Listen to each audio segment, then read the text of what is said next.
Greetings, folks. Welcome to another movie chat with me, Joe Mayo, and Tim Allen. Hello. Yep, it's just the two of us to start the show with today. And I'm going to kind of get myself set up here because I just should have had this ready. I should have had this ready, but I don't.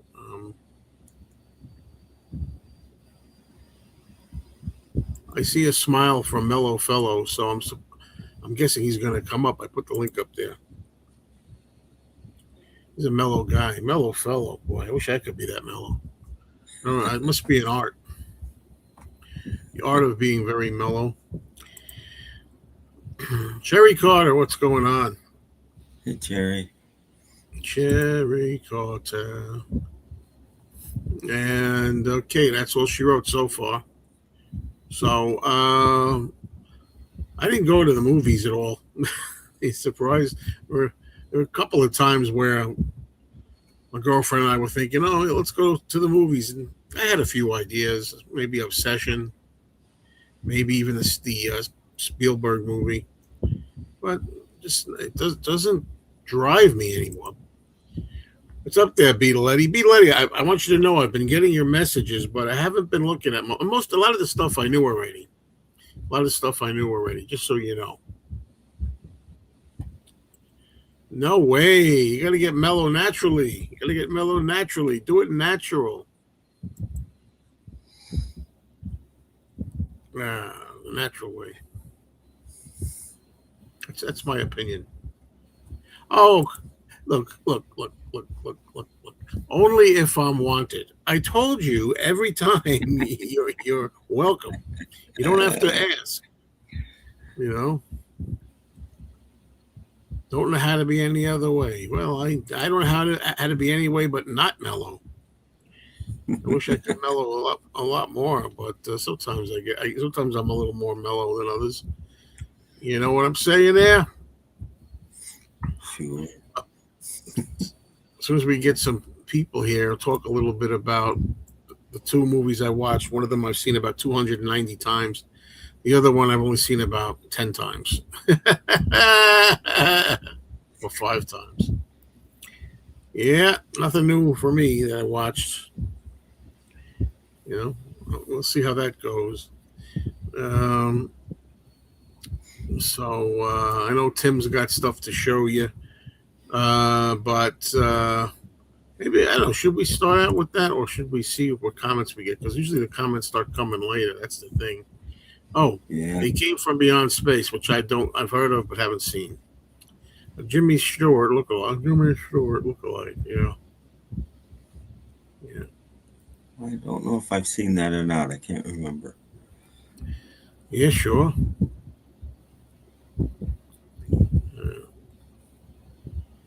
Okay, Sasha's coming up. Otherwise known as a very mellow fellow. Hey, what's up? Hi. Another day in paradise with all of us here, except Tom couldn't make it again. Oh, that's 2 weeks in a row, right? Yeah, he's got to start realizing what's more important. These live streams. I think he has realized what's more important. I after the last show, yeah, he has actually. After the last show, Tasha, I was asked to ask you if there's any possible way of boosting your volume a little bit. Is there a way of doing that for you? Well, this time, I don't know.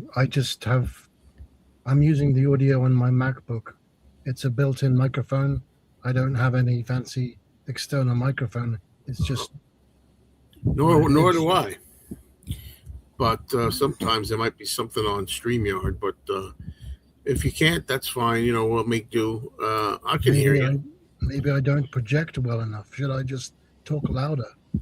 You think maybe it is that he doesn't project well? Do you think maybe it's because you don't project well? What? Yeah, that could have something to do with it. No, I'm just trying.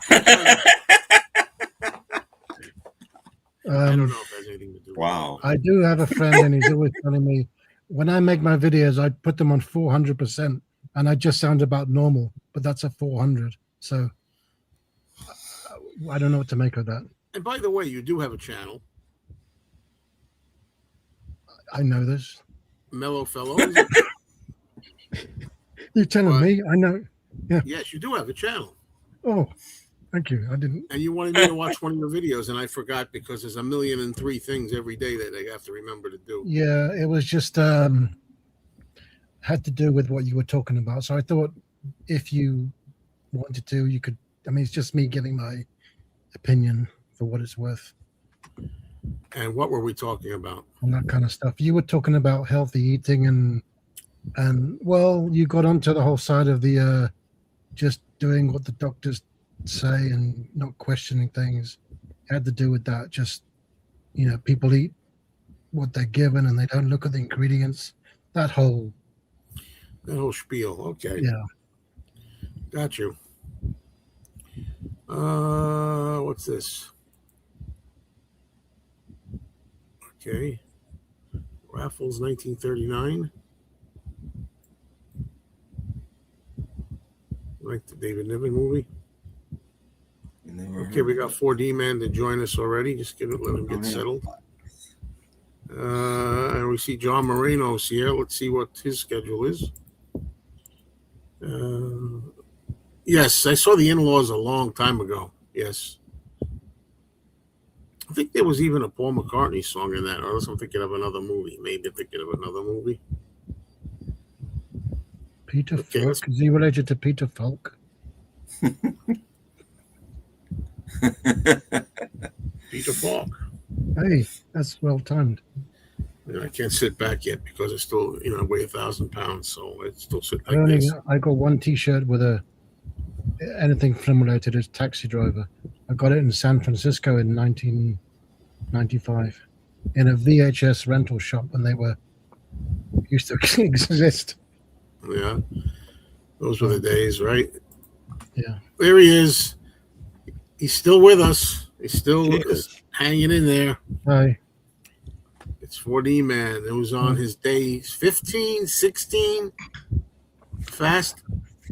It's 16, but the difference is the last 2 days I've also included what's called a food replacement because it's milk, but it's jam packed with proteins and minerals and God knows what else. So I'm stepping up towards a meal slowly. Oh, okay. Well, whatever qualifies as a meal. The Evil Roy Slade with John Aston, a comedy western. Anybody know this movie? Oh yeah, I remember. I vaguely remember that. Yeah. He's quite energetic in it, John Aston. But then he is, isn't he? He can be. He's still around, I think. And he's a lovely guy as well. Every interview I've ever seen with John Aston, he's a really nice fella. Yeah.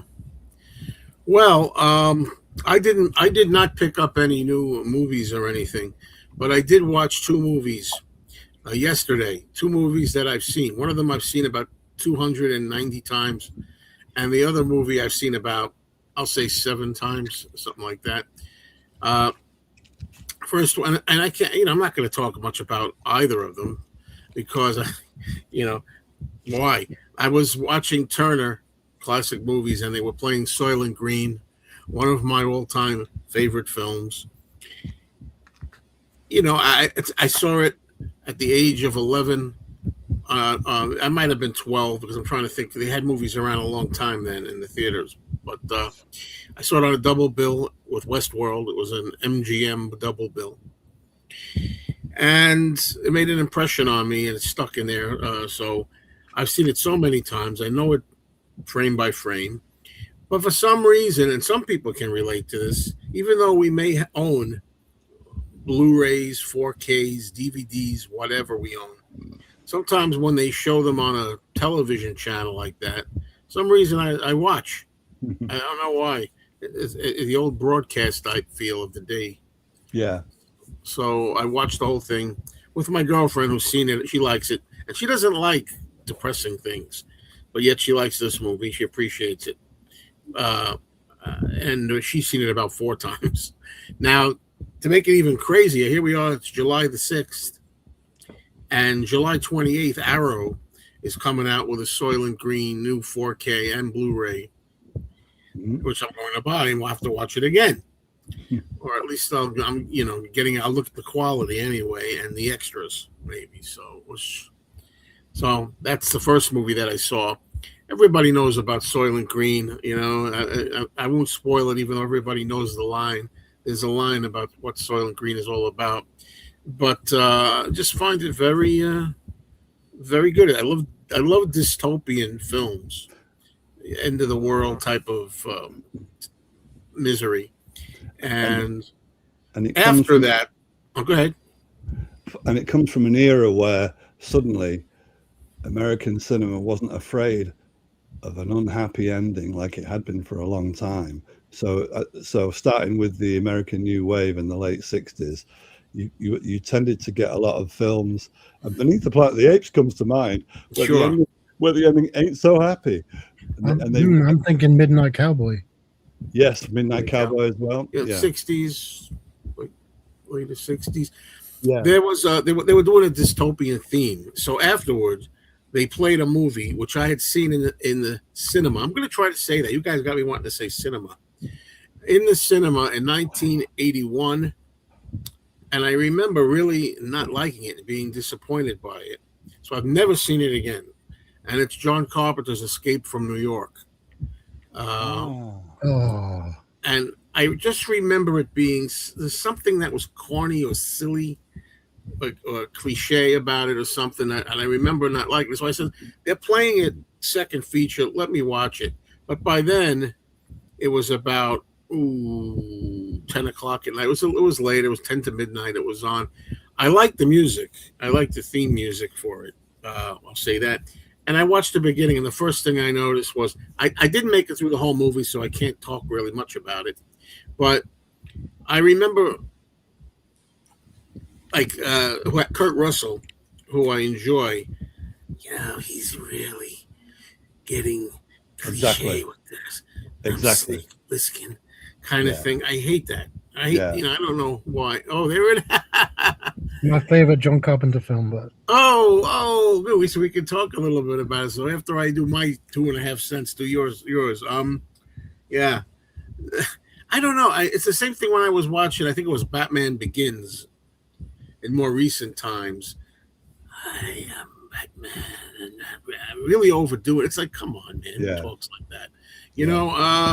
And then I remember Donald Pleasance, and I'm going to sacrilege. I've said this on past shows. Donald Pleasance can be really over the top to me. I hate him in Will Penny.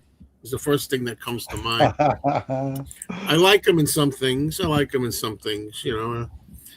that one I didn't like. I didn't make it far enough to see his acting really in Escape from New York. And then there's a point in there where somebody, I think he's supposed to kidnap the president. Who's this weird looking guy with spiked hair? And he's like, I'm like, what is that? What are you, a monster? What is that? He's not supposed to be a creature or a vampire or anything. So I didn't like what I was seeing again, but I like some of those. I like the music, and I like the shots of the city and at night, and the planes or helicopters flying over to survey everything. I like some of those establishing shots, but I didn't make it far enough. So that's my 2.5 cents. Ernest Borgnine, who I love also. I remember from 1981 being 19 years old, and I'm 64 now. I can remember him being over the top in that too. And the first time you see him in the movie, he's in a movie theater or something, and he's like overdoing his reaction, and I'm like, oh, come on. That's how I feel about it, and I'd like to know what Sasha thinks of it. I can't really probably go as in depth as you just did. I enjoy I think it takes place in real time. It's not set over many nights. It just plays out over a few hours. And I always enjoy films that play out in real time. And I think this one does. Maybe I've got that wrong. But I like the pace of it and the style of it. I just enjoyed it a lot. Did you ever see, or did anybody ever see in 1996, I think they said Escape from L.A. sequel. I don't know if I watched the sequel. Yeah, maybe once. I have this vision in my mind of some surfing scene or something, a CGI surfing scene that looked ridiculous. And that's all I remember seeing about it. So I never really tried it. The reason he speaks that way is he's doing his best Clint Eastwood, I think. yeah, it's like that. You know, problem. And he looked so young. I mean, because now we're used to him. He was young, but now we're used to it. I like when they talk about the movie before or after. I fell asleep, so I didn't see it. But then the music woke me up to the end credits, which I did like the music. And they talk about the movie, and they were saying how Kurt Russell, I think at that time, hadn't really done anything too much like that because he had done all those, I don't know, TV shows and kid movies like Disney and stuff, right? And then what else had he done? He did the Elvis movie. It was a made-for-TV movie called Elvis in the 77 or 8 or 9, something like that. And they didn't really want to take a chance on it. They wanted, I heard, Tommy Lee Jones, the Snake Plissken, which, I mean, I don't know how young he looked then, but I don't see him as that either. So that was interesting. In Bad Day at Black Rock, Ernest Borgnine is one of the town guys that's hassling Spencer Tracy. And when it comes to the fight, where a one-armed man uses karate, that's another instance of Ernest Borgnine overacting like a bad wrestler, where he's trying to sell the idea that the one-armed man can really do him over, but he overdoes it so much. It's just preposterous physical acting. And he is guilty of that unless a director can talk him down. And I don't think that John Carpenter is a good director of actors because he befriends them too much. So he doesn't talk. He never talks them down. I seem to have this memory, which I didn't make it that far. Escape from New York, of Ernest Borgnine as a cab driver, because I mean, of course, the idea is supposed to be that, which I like the idea that they take Manhattan Island, New York City is now abandoned. It's just used for criminals. It gets banished to Manhattan Island, and whatever you do, or whatever crime happens, or whatever, and it just keep you there, which is a good idea. I think they should think about maybe doing that or something like it. If not Manhattan, pick somewhere else. But I remember him like driving a cab from '81. What are you doing driving? How are you driving a cab around? I guess is there cabbies on that island and everything? I guess the criminals got to go somewhere too. I don't really know. And him being over the top, yeah, sure, Snake Plissken. Oh boy, like I remember him being like really too much. And I'm like, as much as I like Ernest Borgnine, I don't. More like a personality, because he was a hell of a nice guy, and I got to meet him. He's one of the guys I got to meet when he was like 90. Okay. And he was 90, and he was like he was 40. It was amazing. Wow. And I have that picture somewhere, a photograph somewhere. But anyway, he's in a lot of movies I've enjoyed, and in some of them, he's a little bit more over the top than others. And I wonder if some directors, like maybe John Carpenter, don't want to rein them in because sometimes they don't want to offend them. You think that? Possibly so. Yeah, if you give him if you give him the right role, like in Flight of the Phoenix, he played a nut. He played somebody who was mentally deficient and retarded. That was his role. And the first instance you get is his very first line in the movie before the plane crashes, and he's looking out the window, and he just says, "That Storm's a bastard, a real bastard." And it's like, whoa, that's a bit intense, isn't it? So that's his opening pitch, and then he just gets more nuttier. But his character is like that, so it does fit. Yeah, sometimes it works if it fits with an actor and a character and a performance. Of course, the movie Marty is one of my all-time favorite movies. Yeah, and I think he's really good in that. But let's see now. So there was a thing here. Was an Escape from New York. real dark. Couldn't see nothing. Yeah, it is very dark, and again, I just have this image in my mind on the big screen from 1981. I can still see it in my mind. Thinking that it's pretty impressive looking. Yeah, And the whole film plays out at night, I think, right? Yeah, Night. Yeah, yeah, nighttime. Yeah, and I noticed the Twin Towers still intact. So it's hard. Both of these movies, by the way, Soylent Green takes place in the future of 2022, which of course now it's in the past 2022. So that's a little rough. The other one, Escape from New York, takes place in the future of 1997, I think. Yeah, it is 97. So it's rough. Oh, there it is, 1997. Yeah. New York City is a walled maximum security prison. Breaking out is impossible. Breaking in is insane. I like that. That's the kind of movies I like. I just wish they would say, and I don't know why they never have the presence of mind, although I'm sure some filmmakers have, to put the time 50 years from now or 20 years from now. Oh, right. Not say an exact date, but just the future. Right. Yeah. It makes it eternal. You can watch it, although even there, some things don't work because some things in the perceived future have come to be obliterated, like cellular phones. Not cellular, rotary. I meant rotary phones. So if you see like a phone, like in Soylent Green, there's rotary phones, with the receiver and all that in 2022, stuff like that. But let me just add this. Didn't you watch A&C? By A&C, he means Abbott and Costello. And yeah, I was again talking with my girlfriend because we talk about our feelings about life. And I said, man, I really want to try to get more movies on and all these things I want to do. And that's why I watched Abbott and Costello, because I thought I could start with, doing Sunday afternoons or something. Because when I was growing up, Abbott and Costello comedies were on every Sunday morning, 11:30 or so to 1 p.m.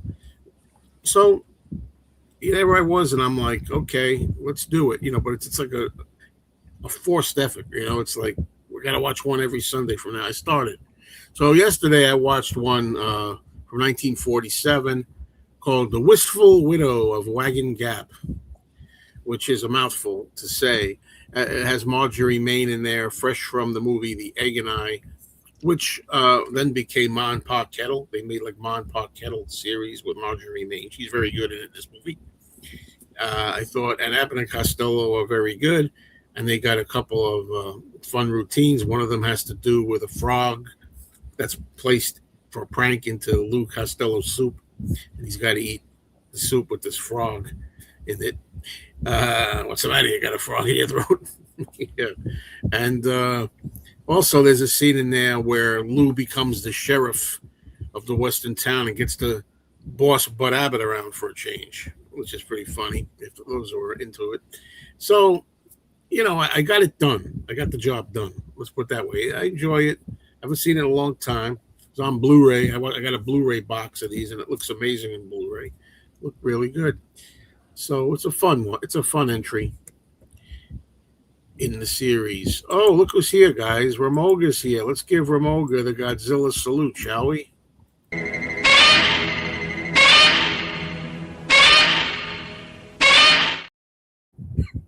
Yeah, right. Don't laugh too. Don't even think about it being funny.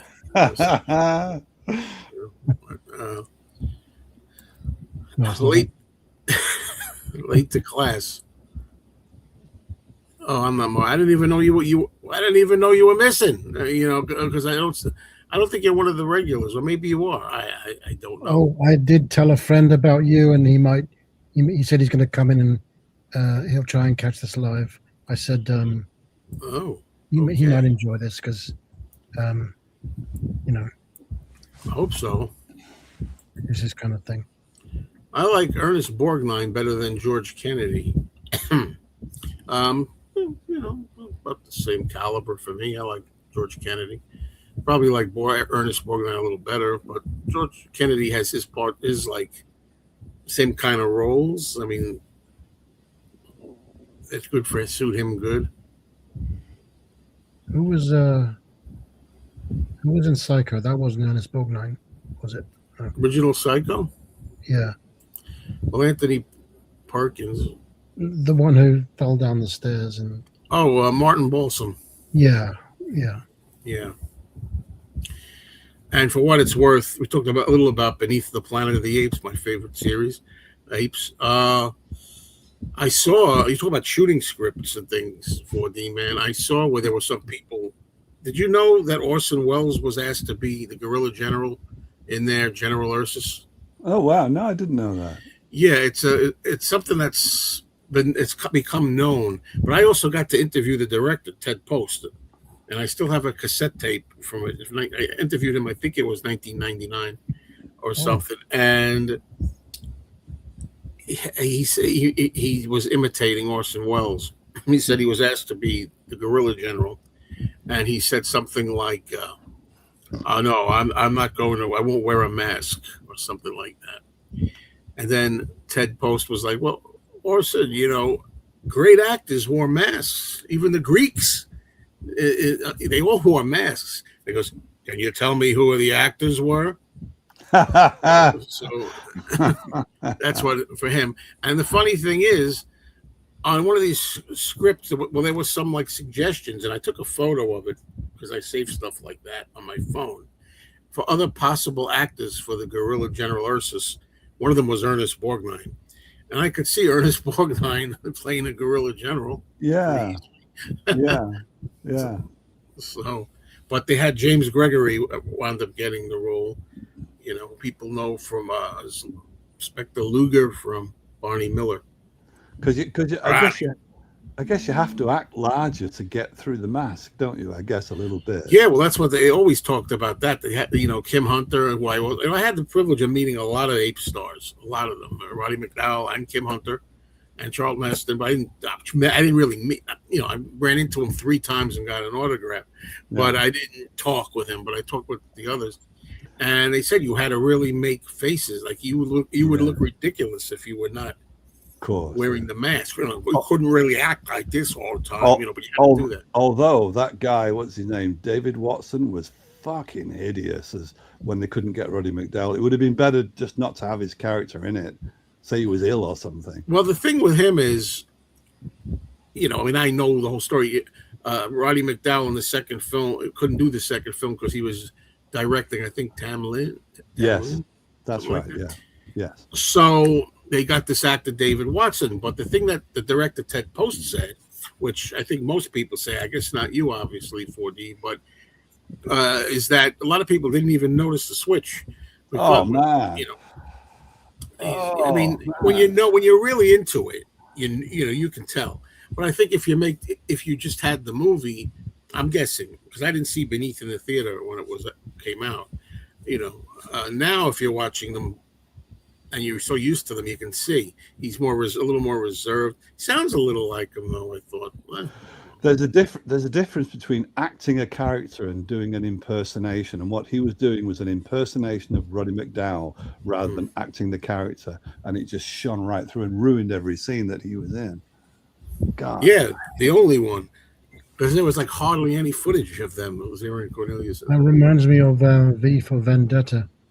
You probably know this already, but I forget. No, it was James.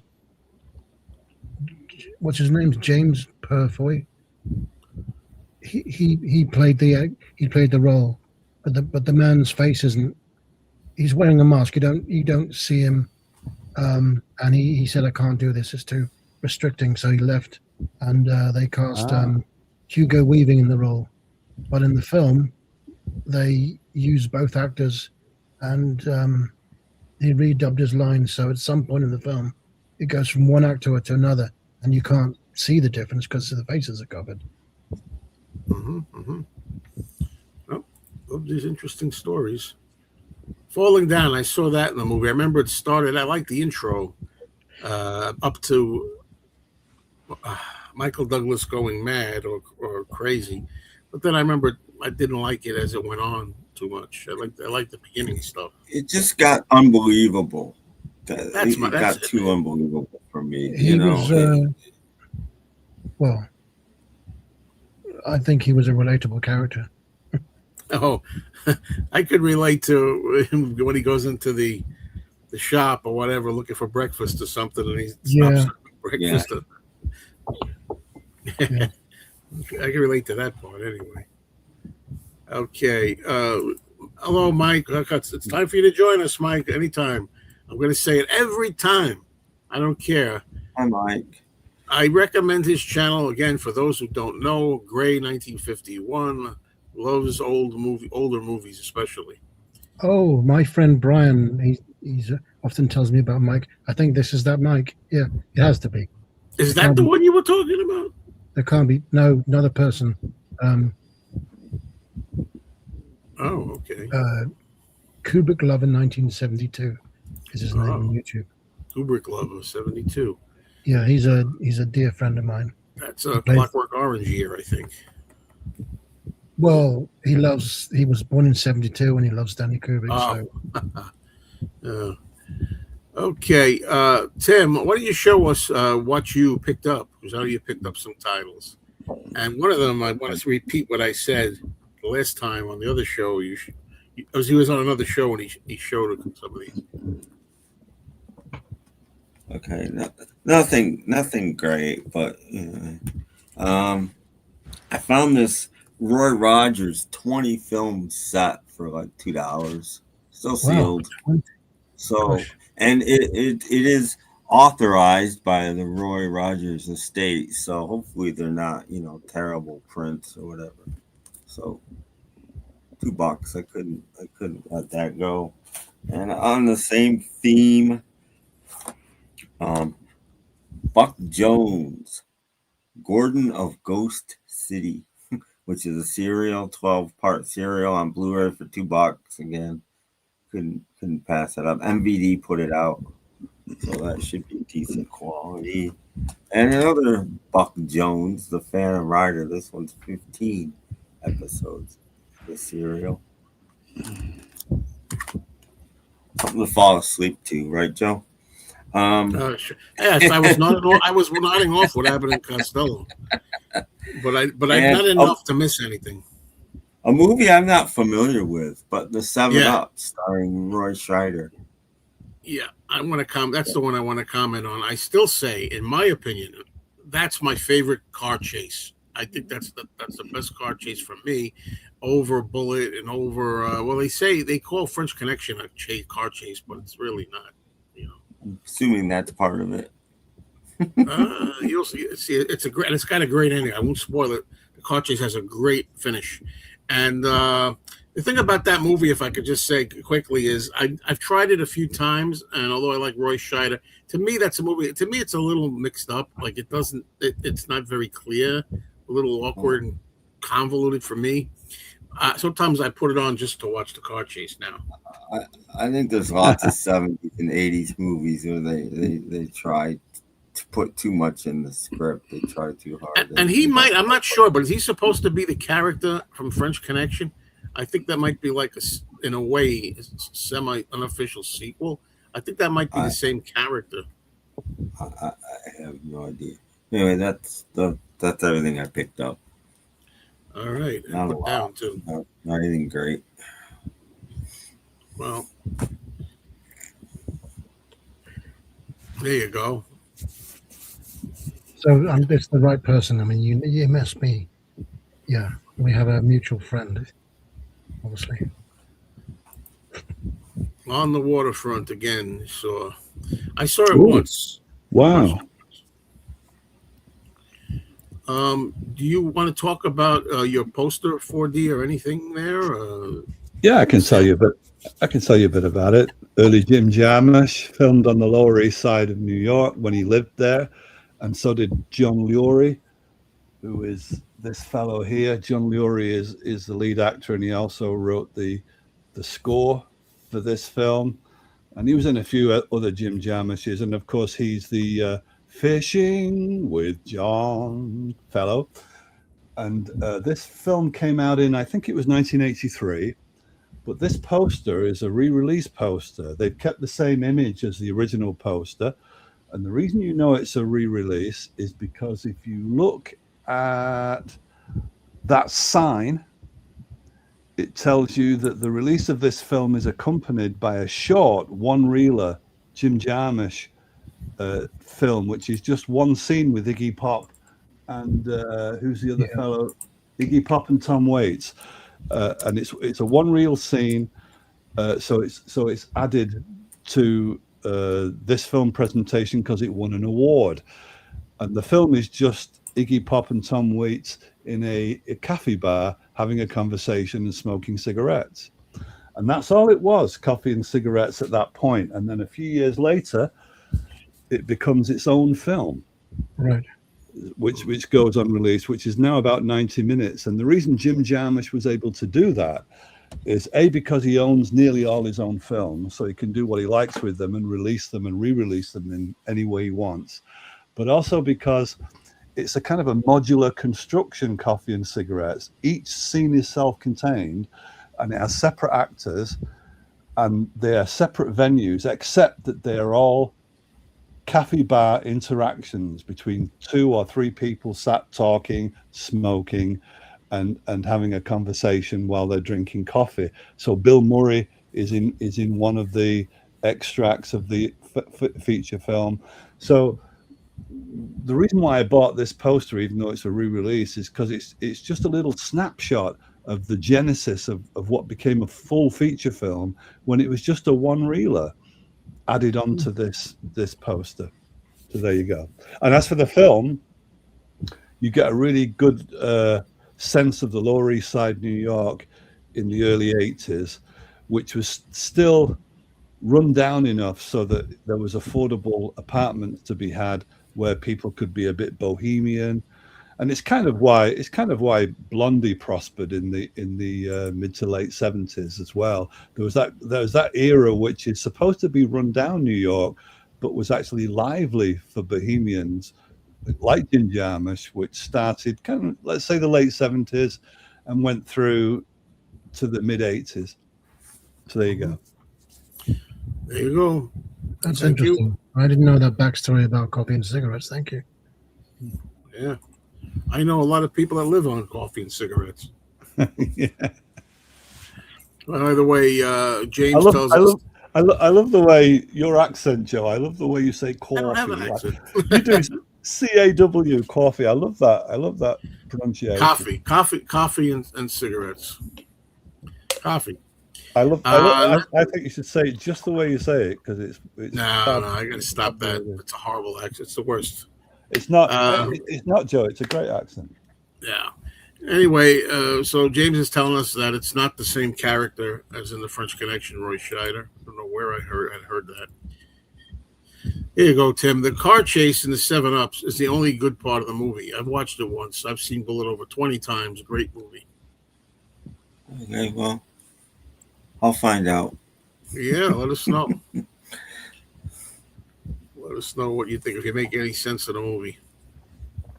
All right. And that's it, folks. That's the show. No, we still got to do Tim's movies views. Good thing I remembered that. Tim watched some movies. Well, I watched 5 movies this week, 2 modern movies, because I'm still trying to watch 100 modern movies in a year, which is hard for me. I watched a film with Steve Buscemi called In the Soup, a little independent film, black and white. He's this down and out screenwriter who's written this 500-page script that he carries around with things like this big, and he gets so desperate he puts an ad in the paper trying to sell it just so he can make his rent because he's going to get kicked out. And Seymour Castle, if you know who he is, great. You'd know him if you saw him. If you don't know who he is, he has a more prominent role almost than Steve Buscemi in this film. Wants to make his movie, and Steve Buscemi's like, what? And Seymour Castle is just strange in this movie. You don't know if when he's being serious and when he's not. And I mean, Steve Buscemi wakes up one morning and just Seymour Castles is laying in bed next to him with his arms around him. He's a very strange guy, and you don't know if he's serious or if he's not. It's a very interesting independent film. And speaking of Jim, a lot of minor people that you know in it, including Jim Jarmusch, is in this movie. And Stanley Tucci's in this movie. And I'm trying to think who else is in this movie. Just bit parts. Why can't I think of his name? Hang on, I got it up here because I can't think of him. Sam Rockwell's in this movie. Elizabeth Bracco's in this movie. It's just a very, very strange movie, but I liked it. It's a dark sort of comedy, and it was interesting, and I enjoyed it for what it was. Tim, and I watched an even stranger film. Tim, hold on. Even Cowboy. Yeah. Tim, hold on. What are you saying? What you ask? Can you say how long was Jim Jarmusch in it? Like, how many scenes did he have? Not very long. He plays he's maybe 2 or 3 minutes. He plays a casting director that has this show called The Naked Truth, and he puts Steve Buscemi in the show, and Steve Buscemi's never seen. Is he cycling around a warehouse or something? No. Sorry. And he looks like Billy Idol in this movie. He's got white hair standing up on end. And he's wearing a leather jacket, and he looks like. Anyway, so Steve Buscemi does the show, and it turns out The Naked Truth is he talks to wannabe filmmakers, and they're naked when he talks to them. So it's a very odd movie. Yeah. So anyway, there you go. But I liked it. I did enjoy it. I saw it when it came out, but not since. Yeah. Did you remember? Did you enjoy it? I mean, it's Yeah, amusing. but it's what I expected it would be, I suppose. Yeah, I mean, it's a typical independent, And then I watched Even Cowgirls Get the Blues. Oh, who's in that? Uma Thurman. That's the only reason I'd watch it. And based on a book by Tom Robbins, who is, it's going to be an odd film if it's based on a Tom Robbins book. It's again a very odd film. Uma Thurman was born with abnormally large thumbs. Yes, she's good at what she's found her calling in life, and it's hitchhiking. So she can hitchhike wherever she needs to go. She's picked up immediately because of her enormous thumbs. I don't think it was because of the thumbs. Well, no, because she gets one cut off and normalized, and she loses her magic hitchhiking powers when that happens. So it was her thumbs. And she winds up on this ranch, and these cowgirls take over the ranch, and it's just very silly. And John Hurt is in it, and he plays a woman. Well, a man who dresses like a woman and who is a woman, lives as a woman, but he's a man, and it's a very, very odd film. But Victoria, like a reprise of Quentin Crisp. Yeah. Victoria Williams is who I think eventually died. She got multiple sclerosis and died, and she's in this movie in a bit part, which is nice to see her. That's about it. It's a very strange film, interesting, but not that memorable. Then I watched a film that was very, very odd, but I enjoyed it. Another very odd film. And Joe might be interested in this if he's never seen it. Have you ever seen Fluffy, Joe? No, I don't think so. Fluffy is a film starring Tony Randall And Shirley Jones, a mid-60s film. Shirley Jones still has dark black hair in this movie. She's not a blonde yet. And he's a scientist, and he's an animal behavior scientist, and he has this tiger, and winds up being on the run with his tiger. And Shirley Jones winds up taking her sort of hostage. It's very, but of course they wind up together at the end, and it's a very silly screwball sort of comedy about a tiger. But man, they got the tamest tiger in the world, because they're not faking this. This tiger is in almost every scene, and they're petting it, and the tiger's just hanging out, and I don't know how they did it. Is it more tame than the tiger from Help? Oh, yes. It's the tamest tiger I've ever seen. I mean, at one point, Tony Randall is riding the tiger. Oh, great. I mean, this is a tame tiger. And they're not using stand-ins. All of the real people are in the tiger scenes. And, interesting, but not. I didn't watch any amazing films this week. Let's put it that way. But I'm glad I saw it. That one, of all of the three, that might be the one I'm the most glad I've seen. Then I watched The Horrible Dr. Hitchcock. Well, I think I've seen that years ago. Yeah. Why can't I think of her name? Because you never have it prepared. Write them down. Have them written down before the show. I do, but I forget. I can't remember anything anymore. The big Italian. How could you forget if it's in front of you? It's one of her films. I don't have room in front of me.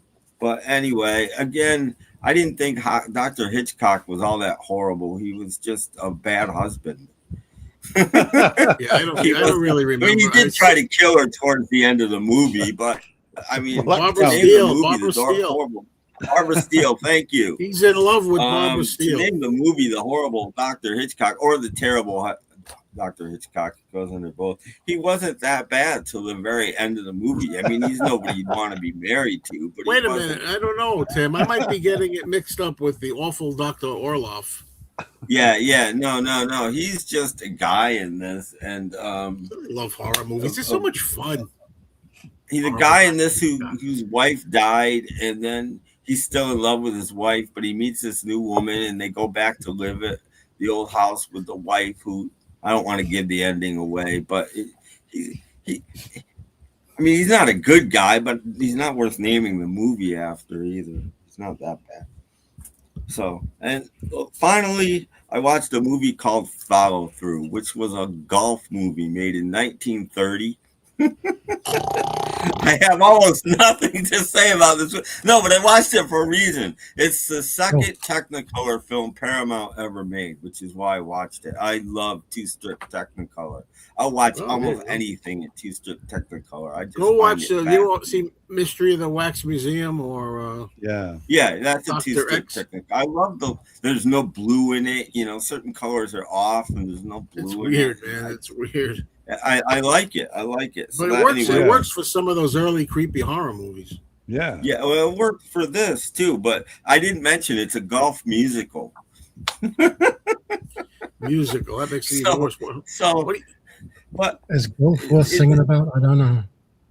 It's important because it's probably one of the first 10 full-length Technicolor films ever made. So it's worth it for that. But that's it. And that's everything I watched. Nothing great this week. Okay. So thank you, John, for joining us. Hey, John. By the way, for the future, if you like, I don't know what device you're on, but sometimes when you ask for the link, if you scroll up higher into the sometimes there's one there from earlier. Right. Yeah, some devices you can't get to it. Yeah, sometimes you can't get to it, but there's not that many comments usually. So Spring Heel Jim is asking, 4D, have you seen the Mike Lee film Career Girls?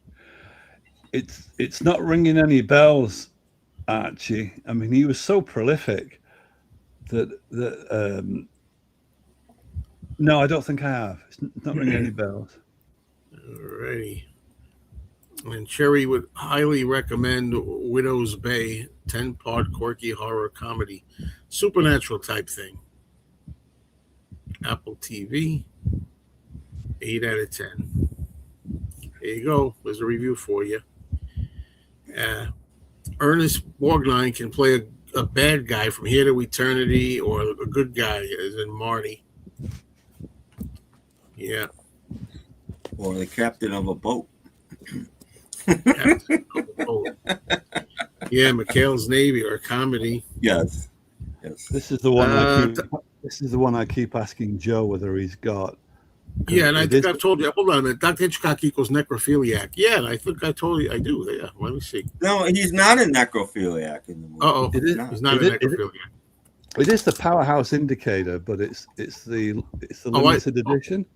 Oh, I don't have one that I don't think mine is that thick. So what you get with this is, for instance, there's really a lot of booklets are not very good, but this one particularly is. There's a lot of good writing and research in it, and some good pictorial bits as well, and interviews. And you also get this poster, which, thank God, is printed on matte paper and not gloss, so it's a bit more authentic, and it's double-sided, so you get the USA. Oh, that's the USA one, yeah. And you get the UK. Oh, both of them. That's amazing. That's terrific. So and when this was announced that this was coming out, this special edition, suddenly on eBay, a lot of people were selling this, which hitherto had been very expensive. It's the French edition of Night of the Demon. It was the first time that Night of the Demon was released on Blu-ray, and it was a French edition. And it was very expensive to buy. I bought it because it's my favorite horror film of all time. Oh, it's great. But as soon as it was announced that Powerhouse were doing that, suddenly these were showing up on eBay at very low prices that you could get. Yeah. And the big plus in it, even though it's in French language, is the booklet in here is marvelous. I don't read French, but it's still marvelous because pictorially, it's so lavish and so beautiful, and it takes you through some of the earlier Jacques Turner. So he also did Out of the Past with Robert Mitchum, so you get quite a few shots of Jacques Turner with Robert Mitchum in here. And I'm only guessing that if the text is as good as as it is pictorially. That, I mean, there's the seance, the wonderful seance scene is fun. The wonderful seance scene, and you also get there's Dana Andrews slightly drunk, I think, in the top picture, and you also get. Let's see if I can find some. Bear with me. I mean, there's really creepy shots like that as well. Boy, very Moorish. Yeah, you also, and there's the controversial Night of the Demon figure at the top, which I think is marvelous myself. I'm glad they put the demon in the movie, even though the director did not want a demon physically in it. Yeah. Let no man lend a hand to help him. Yeah, that's when he goes to investigate, I think. Yeah, and that's one of the scenes I believe that was cut out in the American one. Yeah. So I may not be able to find them right now, but this booklet does have facsimiles of the British Board of Film Censors saying what needs to be cut out of the script, even for the English edition. So you get that, and you also get, even though I'm not chancing on them at the moment, you get lots of beautiful production drawings by who's the guy who did all the James Bond. Bond. I know the guy you mean, and I can't think of his name. Are you Ken Adam? Ken Adam. Yeah, well done, Ken Adam. Yeah, so you get lots of. There he is. You can see him at the top there, and you can see one of his drawings at the bottom. Yeah, and there are Ken Adam was a friend of my mum's friend. Wow, that's interesting. That's great. So even though I can't find them at the moment, there are a lot more drawings that you can see in there. So pictorially, even if you already had the Blu-ray, this is a wonderful edition to pick up. And even if you can't read French, just for this book. Yeah. So I don't know if they're still being sold on eBay for a pittance, but that's what happened when the Powerhouse Indicator Night of the Demon came on the market. I got to think about that now, of maybe getting this, because I'm trying to, I keep saying I'm cutting down on going over the top with a lot of stuff, like, but that's very nice. And Well, that's the one, the one you just showed, the book. Yes. That's not, that's the French one. Well, with the French writing. Yeah, because I've probably confused everybody, because there's two. So the red one, the red book, is for the special limited edition for the Powerhouse Indicator English edition, and this is the one that's got a green cast that's actually pictorially way better, and it's a lot thicker as well, which is the French edition.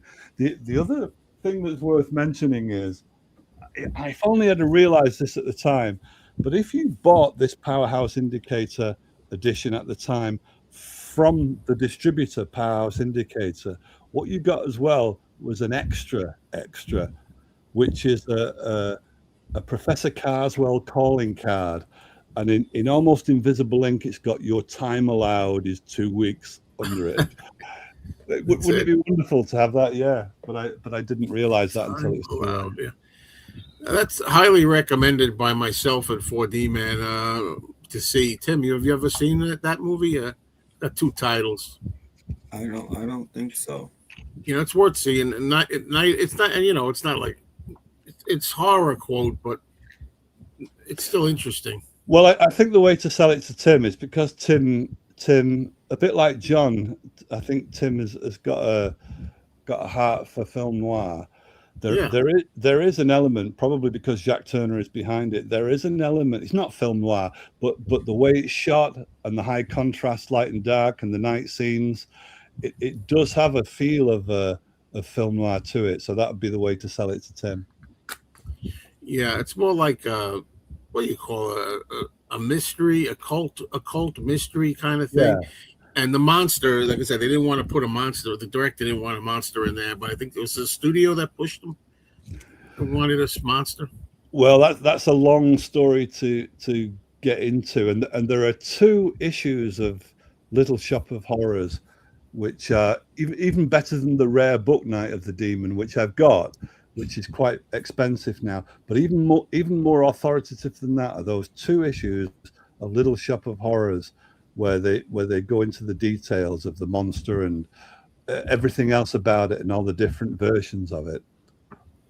Yeah, and people who are like just are not into monster flicks or whatever, as I say, the creature is only used at the beginning of the movie and then at the very end of the movie, and the guts of the movie doesn't even have anything to do with the monster.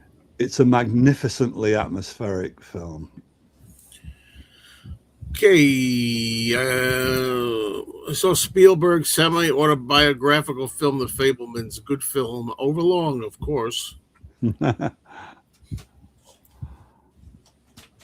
Bananas or Sleeper? Well, for me, Sleeper all the way. Bananas is too political. Yeah. But, it has its moments in Bananas. But I go with Sleeper as well. Yeah, I'm tired of Sleeper now. That was the first Woody Allen movie I ever saw. I saw it on cable TV when I was a child, and it was probably right around that time. It's probably 73 or 4 or something like that. And it's a comedy, Yeah, I don't really care for Woody Allen's early slapstick period, but I think his later films make him one of the best directors of the 20th century. I agree. But I think if you're somebody starting out, and if a younger person maybe and has never seen Woody Allen, I think Sleeper is a very good film to start with. Maybe for a younger person, maybe. Can I show you a Woody Allen related item here real fast? Sure. Okay, give me 1 second. I got to open it up. It's a movie poster. Seconds up. Okay, I got to hold it up because So I forgot I bought this. Oh yeah. Whoa. Nice. Well, very, Great. bare. It's kind of a bare image, but it's nice. Well, yeah. You got to get it. You see the Manhattan, the buildings, the skyline, which is beautiful. Yeah. Yeah. So is that an original poster, John? Do you know? I believe it is. It's got to be. I bought it online. There was some guy auctioning off posters, and I bought this. Nice. It's got the folds. Yes. But I should get it framed anyway. That's it's nice. A little dirty right here. That's but nice. It's a great movie. I remember seeing this at the show and waiting in line back in 78, 79, whatever it was. And it was a big deal. I saw it here in Westwood, California. Westwood Village is next to UCLA. And back then there was a great place to hang out and see movies. So I waited in line to see this. And I've always loved the movie ever since I've seen it. Yeah. So I finally got this poster. Beautiful. Yeah. And a lot of Woody Allen's poster designs are very sparse like that. And I think he had a big say in how the posters are designed. Like in Zelig, the one where he plays a personality that adapts to whoever he's talking to. Exactly. All the poster is different signatures of Zelig in different sort of handwritten form. That's all the poster is. And the guy that designed this poster, his name is Joe Cariff or something. I forget his name. Joe something. Right. He did a lot. He's the guy that created the 007 original posters with the gun, really? with the pistol, and then the pistol's a 007. He created that. Okay. He was well known. Joe Cariff or something. I can't remember the name. So he designed this poster. He also did a West Side Story. West Side Story, that movie poster. I can see a similarity between the two. Yeah. Mm-hmm. And so there's a nice short film on Turner Classics, and they talk about his career, and so he did some great work, But I've got about 15 posters, Woody Allen posters, but the only one I've got of Manhattan is where it's on a double bill with Annie Hall, so it'll be a reissue probably. Right. Yeah, I haven't seen Manhattan in a while, but every time I try to watch it, I always love the black and white cinematography. That's the first thing that I love about it, the way it looks. And he had the bars on the top and the bottom, right? It gave it the widescreen look. Yeah, it's very, very nice looking. It's not one of my personal favorites, but I just love the look of it. Gordon Willis was the cinematographer. Yeah, and the way they play Rhapsody in Blue, it's beautiful. Just the music and the way they're showing off New York, it's just so romanticized. There's also that great scene where him and Dan Keaton are sitting at a bench, and I don't know which bridge is in the background. Oh, yeah. Beautiful scene. It's black and white.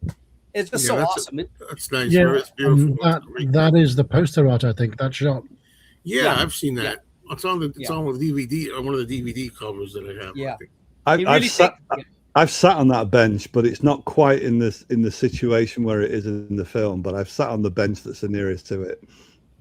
Sure. Well, one of the lines when he's trying to write a book at the beginning, he's like the author trying to write this book, and he says he romanticizes New York all out of proportion.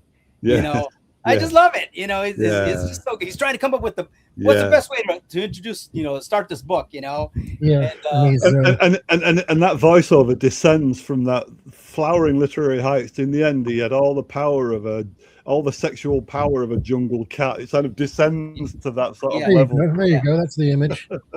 And he says, they're beautiful. Yeah, that's really nice. Yeah. What bridge is that? I don't know what bridge. I should know the answer, and I don't.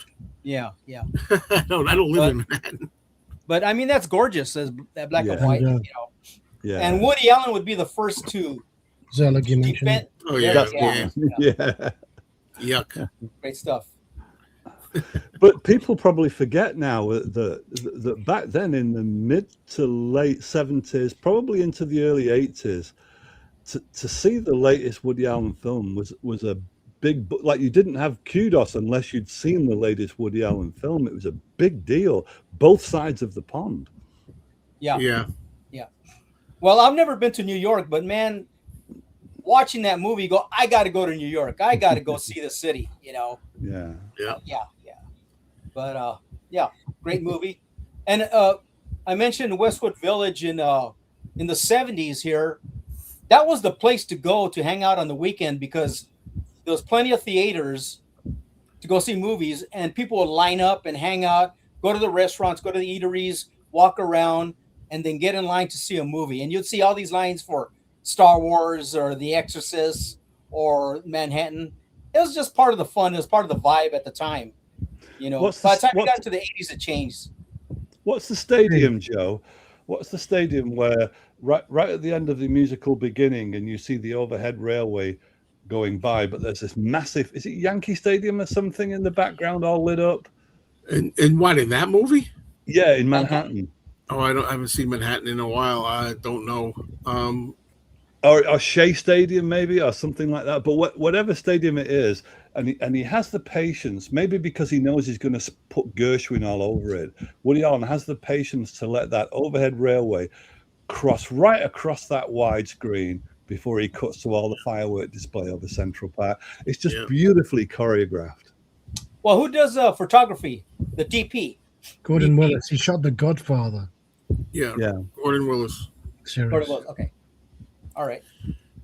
He also did that horrible movie Windows that I talked about, which Talia Shire is terrorized by a crazy lesbian neighbor. That's the movie plot, folks. That's not me saying it, okay? And it's a terrible movie, but it's got great cinematography. By the way, hello to, do you say it Kubrick or Kubrick? I think there's two ways of saying it, right? Kubrick? Depends who you ask. I think most people say Kubrick. I wanted to mention that so last Monday I mentioned two films. I think 4D mentioned Greenwich Village, then I mentioned two movies, Inside Llewyn Davis and A Complete Unknown. Two movies that take place in Greenwich Village. By coincidence, the following morning, Rob the Wax does a live stream. The following morning that you did the Monday show, they mentioned the very two movies, the same movies we talked about in this live stream. They came up, and then Mazzy mentioned that in Inside Llewyn Davis, it's loosely based on Dave Van Ronk, the folk artist in Greenwich Village. Right, yeah. So, and then someone mentioned that A Complete Unknown was not that good because it wasn't that accurate, but he says it's more of a composite of Bob Dylan's life. It's not, they're taking liberties, and like the moment where they called Bob Dylan a Judas, they did that. The scene was at the Newport Folk Fest, okay, but he was never called that at the Newport Folk Fest. It was in England where they call him Judas. They took the liberty. Yeah, actually, John, that they even in England they got that venue wrong for years and years. They thought it took place in the Royal Albert Hall, but actually it was at Manchester's Free Trade Hall. I thought it was the Royal Albert Hall. Yeah. That because for decades that's what writers were listing it as. And you did do a show on that tour at the Royal Albert Hall. But yes, he did. Not one. Yeah. That's not the show that everybody thinks is Royal Albert, but he did do one. But it was an old colleague of mine, now past, C.P. Lee, who was the one who researched and wrote a book and discovered that it was actually Manchester's Free Trade Hall. Yeah, because I have the album. They eventually put it out. It's called The Real Royal Albert Hall Concert, and it was the same tour, but it wasn't the show that everybody thinks it was. It was a different show. Right. Hello, Penny Lane. Manhattan feels like the follow-up to Annie Hall. Interiors in the middle feels very different. Oh, yeah, for sure. Unless I'm misremembering, and I thought we were talking about Inside Llewyn Davis and is it called Don't Look Back? Well, yeah, Don't Look Back is more of a documentary. There was no mention of A Complete Unknown. Because Don't Look Back, it's not Greenwich Village. Yeah. It takes place in England. Right. D.A. Pennebaker, correct? Yeah. Yes. Maybe that's what we. I remember that being brought up last week, I guess. Oh my God, Jaws is always brought up. You can't help it. It gets me that there's that theater, the Gap Theater, that a 3-hour drive, that is playing Jaws 1, 2, and 3 in 3D from 35 millimeter prints all in one day. Now, man, I tell you, I don't love Jaws 2 or 3, but just to do it, man, I really would love to do that stuff. But you know the story. One day there's going to be a double bill, a triple bill, that I feel it's a good idea to go there and spend a few days and get a hotel room or something. Can't go there every time, 3 hours and 3 hours back.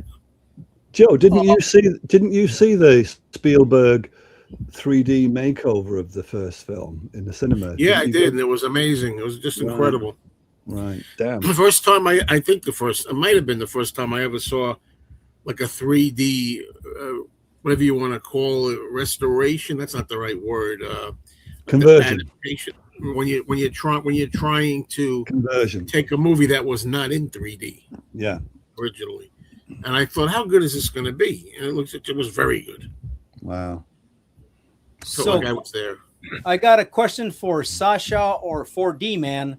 Are there any cinemas or theaters there that are older theaters that are still showing old movies that are, restored? They're just great places for movies that you both go to? Either one of you? I never leave the house. You got the best seat in the house. There's a couple of places. They're art house cinemas. They show older stuff and newer stuff both. I got an email today saying, here's our schedule for July. And it's called The Watershed. The Watershed. Is it an old place? Yeah, old? I did an animation course there actually. Oh, and I used nice. Maybe the name doesn't mean anything to you, but it was edited with Rolf Harris's computers. He's an Australian artist who turned out to be a word you can't see on YouTube.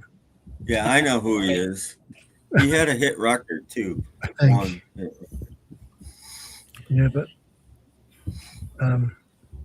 made a short little animated film of a basketball game, all done with paper and practically. So let me see, a little more show and tell here. First, we're going to get to this comment. Okay, go ahead. When we're on here, we got to keep, if there's comments, we got to like get them like involved, because otherwise they'll just leave. I think not everybody, but so anyway, was Woody Allen everybody's favorite living American director? Well, I would have to know who's still alive. No, when Scorsese's still breathing. Oh, yes, I think Woody Allen is miles better than Scorsese, and he is one of my favorite living American directors just because of the quality of his back catalogue.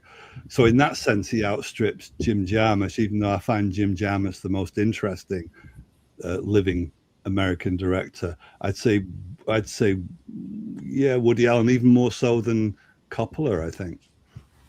What about is De Palma still around? Oh yeah, not active. Well, I mean, he copies Hitchcock, really. All of us. Yeah. And I love Tarantino. Sorry, and even though he takes something by everybody and uses it, so Woody Allen's one of them for me. I'm sorry, John. What did you have to show? Well, I have a couple items, but you mentioned Quentin Tarantino. He also has a theater here in Hollywood, kind of near Hollywood, and I've never gone there. I have to go there because they show a lot of good movies. But I think you have to go online to get tickets and all that other stuff. But I think he shows up once in a while also. But I don't know if he does any Q&As. I'm not sure. But I think I got to check it out. Yeah. I showed this book. I showed that. I mean, Actually, yeah, you showed that. found book, another right? book.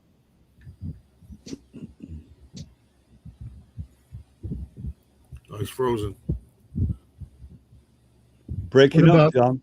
I would say Terry Gilliam. He's worthy of Terry being in the Gilliam. conversation. There you go, another director for you. I don't know what's happened, John. You're frozen right at the moment. So John has never been to New York, and Joe has never been to Los Angeles. This is true, Mhm. I suppose. Now, is Kubrick lover? Hold on, I don't know which way to say. I say Kubrick, but I've heard people say Kubrick, so we have no idea. Just Okay. whatever comes naturally to you. I say Stanley Kubrick. I like to say whatever is the proper way. I hate like saying it when it comes. Oh, Johnny, what's going on, man? Come on. Hey, Kubrick is complete set out soon, right? Yeah. My newest video is about that. I've just made a video about that. Yes, I'm over there too. Is that the name of your channel, Mellow Fellow? Yeah. It's a great name. See how great that is? Thank you. I don't know how I came up with the name, but it's neutral. There's not one topic you associate that with. It could be all things, one thing. Fine Jaws a little overrated. Anyway, so each calzone, to each his own. Sorry, I'm laughing already. I don't like laughing at people, but I laughed at your comment, not at you. There you go. He's back now. Okay, Yeah, John. there's probably too many devices on the Wi-Fi, I think. Can you hear me? Yeah. Sure. Okay. Okay, so I showed you one book, and I found another film noir book. But inside of it, I'm sorry, I'll hold it up for a little longer. Foster Hirsch. Okay. So, but inside pictorial? of it, I found a flyer, and it is the first annual Festival of Film Noir. Okay, and one of the movies they showed was Born to Kill, directed by Robert Weiss. Okay, Wow. and then I looked closely and I realized I got his autograph right there. Oh, Can you cool. see it? Yeah. Yeah, I That's didn't cool. realize I had that. This is 1999, so what, Oh, 26, so that was 27 years just ago? you didn't. Yeah, That was that. That's I probably don't remember doing this. Wow. Yeah, You so know, it's the first annual film noir festival. Robert Wise did a bunch of movies I like. And the funny thing is, I think in 1996, I want to say, I had an opportunity. I went to it was a horror convention, really, but they had all actors in there because he did a few science fiction horror themed movies. And I didn't get, I knew who he was, and I didn't get his autograph or a picture or anything. I don't know what I was. I got other people's autograph. I don't know why I didn't do it. I mean, Yeah. So, and also I bought this Dark City, another noir book by Eddie Mueller. Oh, I almost bought that myself. Can you flick through it, John? Yes. There's some stuff in there. I think that's Chinatown there. Yeah. I got another one I want to show you too. Let's see, how does that work? I was wondering, John, whether it also had photographs of LA, period photographs of LA as it was, like compared to the film. Okay, well let me show you something real fast before we continue. I got stuff. I got this little Noir City business card. Nice, that's nice. Pretty cool. Yeah. This is like Eddie Mueller's business card. Cool. And hold on. And so when I bought the book, I got it autographed by Eddie Mueller. There you go. John, darkly yours, Eddie Mueller, right there. So a lot of black and white photographs, but let me show you another book. I got a few other. Look at this. Look at this. Look at the artwork. Yeah, I've got to get that. Yeah. It's on my wish list. Yeah. So let's see. There's some more there. Nice. Yeah, nice. Yeah. They just, and although they're black and white movies, the color posters look beautiful.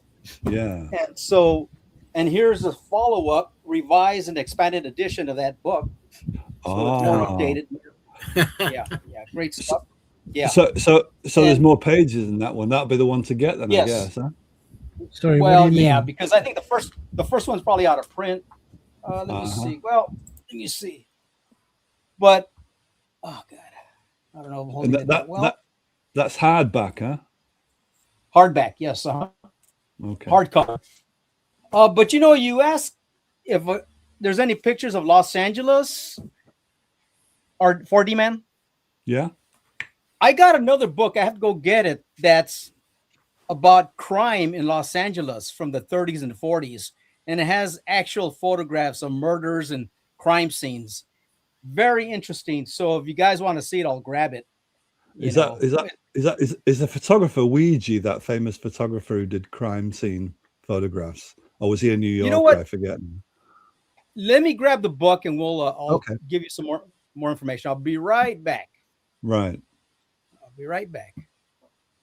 Jesus. Sorry, folks. Maybe you didn't hear me. I was muted. I said, John, there's a comment for you. Not easy, folks, being a moderator. We're getting all the way back because we're back. We're missing things. But that's a good reminder. I got to get that book. That's a swell-looking book, I'll tell you that. Yeah. I was slightly confused by him saying, even though they're black and white, the pictures are very beautiful. Like, black and white is less attractive than color. I mean, well, I suppose that's subjective. So I shouldn't have. By the way, I also love Pulp Fiction, so we're doing really well together so far, Kubrick lover. Oh, okay. City. I just. And it's comes in the stick. Wow. Look at this. That could be a weapon. It's so big. Is that cool or what? Yeah, cranky. And look at this. Look at this. The back picture. That's an actual crime scene. Look at that bridge. Look at the guy at the bottom. Somebody was pushed off that bridge. Wow. Beautiful cranky. Black and white. I mean, it looks like a movie, but that's the real deal right there. Every picture tells a story, huh? Yeah. That would make a great final ending to a film noir. But geez, let me find a good picture to show you. Oh, look at this right here. Oh my God. What? So it's all crime. These are actual crime scenes in Los Angeles. Photos. Oh, blimey. Maybe we shouldn't show too much of that here. Yeah, I know. There's but it talks about Los Angeles. It was very corrupt police department, and the mayor was corrupt. But beautiful Capitol records. Okay, this one's safe. Yeah. Although Sinatra might have been in that building, so maybe not so safe. Oh, yeah. For the guy being pushed off the top, yeah. He was, yeah, there's here's one that's a little tough to look at. See that? All right, that's enough. Come on, man. I don't want my channel to be taken down or anything. But, that's, I mean, look at this, man. It's a thick, heavy book, hardcover. Yeah. Just all these different stories of all these different crimes in Los Angeles. That's, I guess, why so many film noirs are filmed in Los Angeles. It has the look, and it was known for having, well, not just LA, New York, San Francisco, Chicago, all had crime. Yeah. But anyway, it's an interesting story. And a great book. I saw Huey from the Fun Loving Criminals he was actually in a Virgin Megastore. I saw him in '99. Someone just quoted the Fun Loving Criminals, so made me think of that. I disagree completely with this. Pulp Fiction would be better if they cut out the scene with Bruce Willis in the taxi. Why, do you have no patience for dialogue or anything? It's very important. It establishes him and how he doesn't really care, doesn't give a damn about what he accidentally, I guess, killed a man in the ring or something, and he doesn't care how he feels, doesn't feel bad a bit about it. It establishes his character. Well, there's that one scene where he's driving his Honda and he sees, what what's that guy's name? Marcellus. Yeah. And that scene is taken directly from Psycho. Yeah. Right. I don't remember seeing a cycle like that. Remember what's her name? Janet Leigh. She's at a red light. He's at a red light, and he walks in front of him. Oh yeah, I mean a scene of her driving a car. Well, she stopped at a light, and she sees her boss. Her boss crosses in front of her. Oh, okay. And he looks at her, and he's kind of confused, like, "Wait a minute, I thought you went home sick." All right, good. Sorry, yeah, it's been a while. Yeah, good point. Good point. And so Quentin Tarantino used the very same scene in Pulp Fiction. Yeah, he's very unoriginal with stuff. Well, I think he's very clever because he just knows how to put it all together in a nice package. Yeah, Pulp Fiction. I have a couple of books on Pulp Fiction too, on Quentin Tarantino, but he just knew how to use those scenes and make his own story.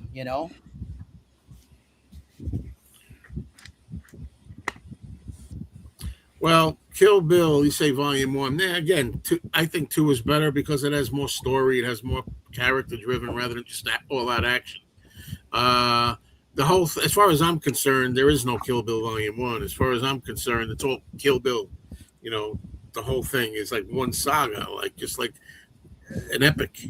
You know what I mean? One half of it. I know Tim likes one also. Yeah. A lot. But I'm a Hong Kong film person, so that's why. Yeah. Volume 1 is a Hong Kong film, basically. It's a whole thing. The whole thing, folks, and it's coming out too. I'm glad. The whole bloody affair, as it's called, the way it's supposed to be. It's supposed to be. They made him originally put it into 2 parts instead of making it the way you wanted it. So. And he had to cut some stuff in America to get a R rating. Yeah.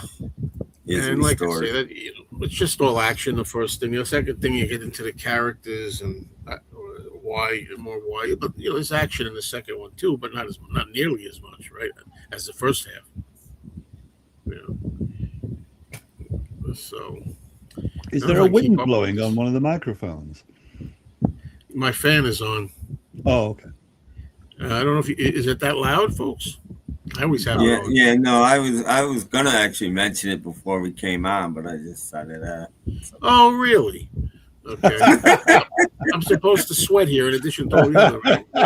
No, I let it go. I didn't make you sweat. It's fine.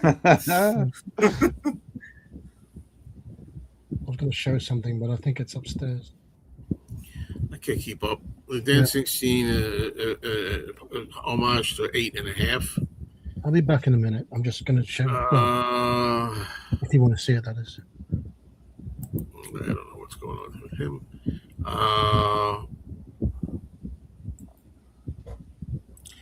Yeah, I guess so. I don't know.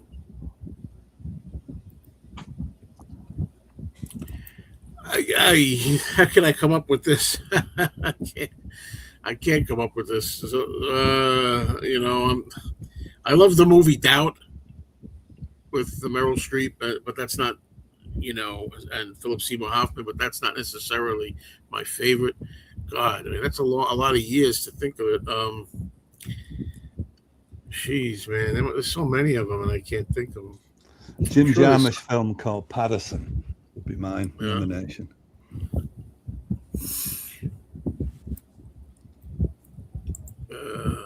That's the only one that came into mind, but I'm sure there's other ones I like besides that. I think Gravity.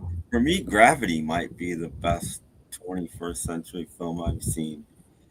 Kill Bill, the full story. I think it's the best space movie, one of the best space movies ever made. It's only like 85 minutes. It gets the job done really quickly. It's exciting.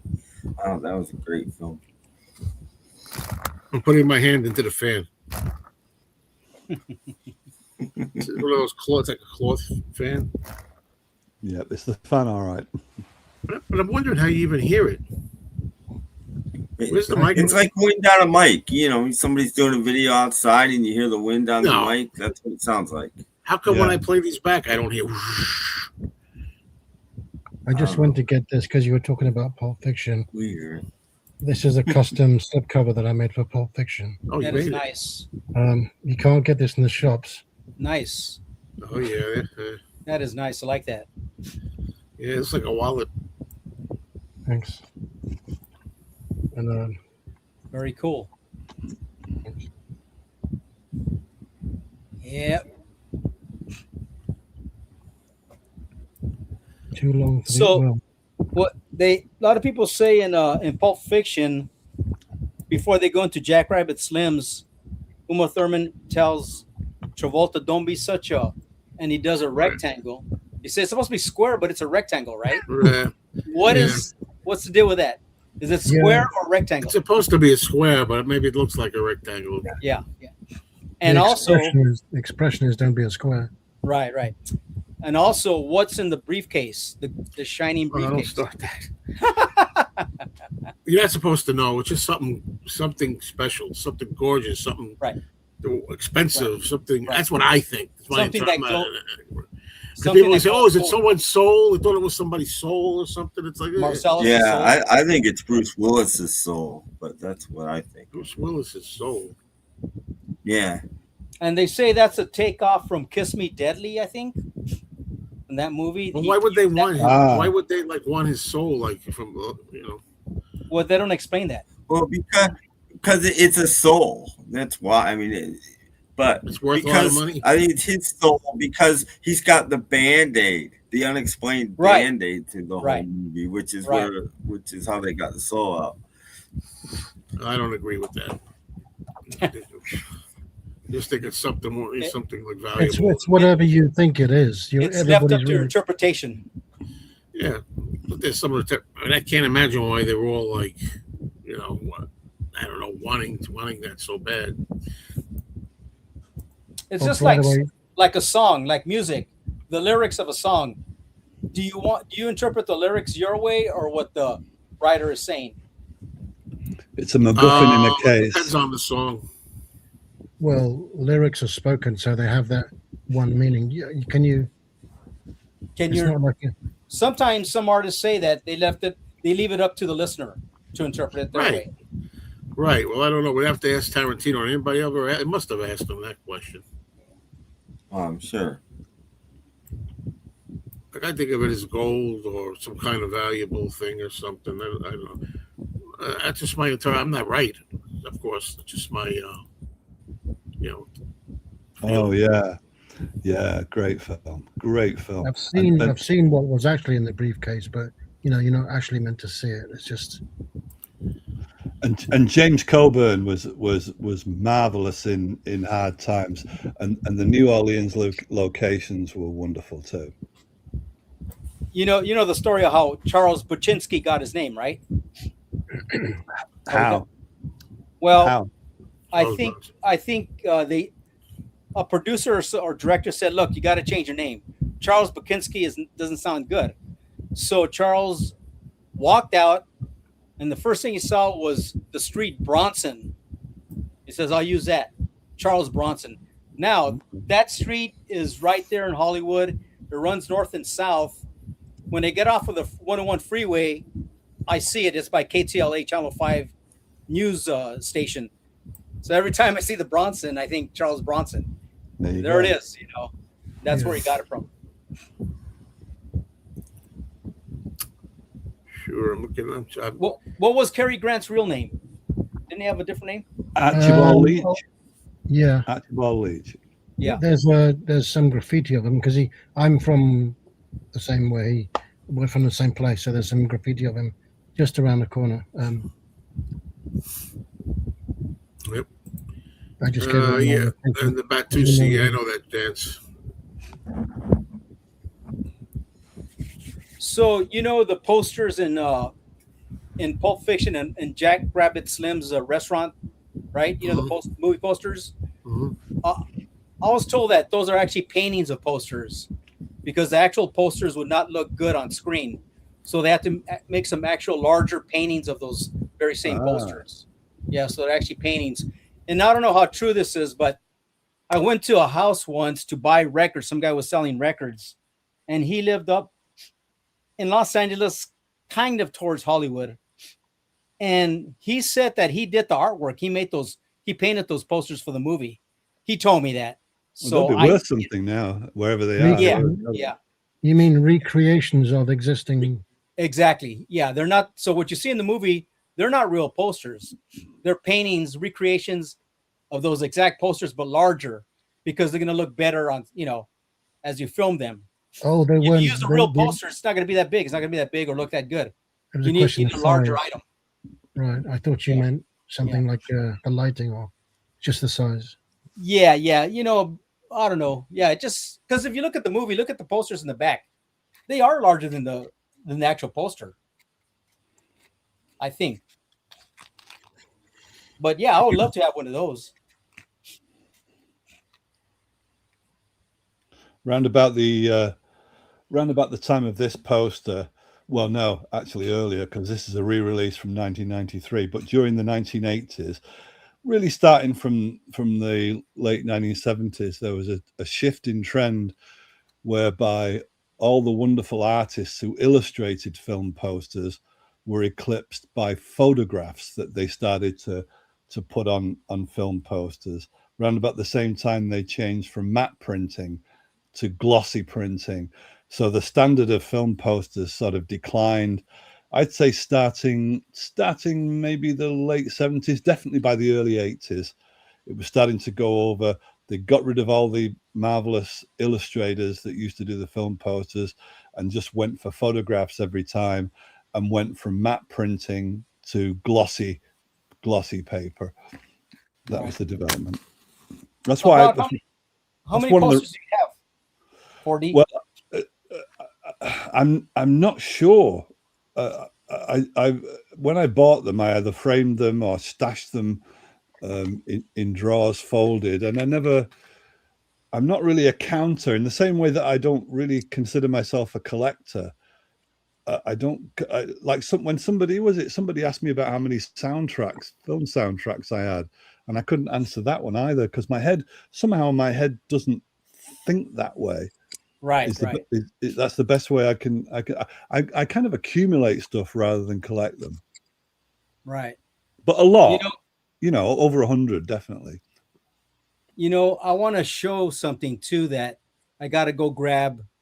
That's not movie related, but I will be right back. Okay. You guys, I'll be right back. Brian, I'm sorry if I confused you yesterday. I was saying criterion, breaking down criterion into 3 words. Cry with tears. It was a bad joke. For what it's worth, I did a search for this. According to Quentin Tarantino, what did he want it to be?